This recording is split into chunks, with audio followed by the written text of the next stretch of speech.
नुआ बर्तमान ration card apply system चली 10 लाख रु ऊर्ध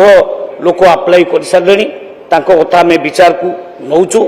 बर्तमान EKYC माने प्रक्रिया रे आमे प्रकृत रे जो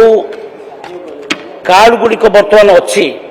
से कार्ड गुड़िक केते फॉल्स अच्छी केते लोक मृत अच्छा केते लोक नाहांती ना रे कार्ड इश्यू होती ताको आमे देखिबो से प्रक्रिया चली डिसेम्बर जो अगस्त 22 टू से प्रक्रिया चली बर्तमान से चलिबो एवं सेटा हेला परे परे आमे निश्चित भाव रे आउ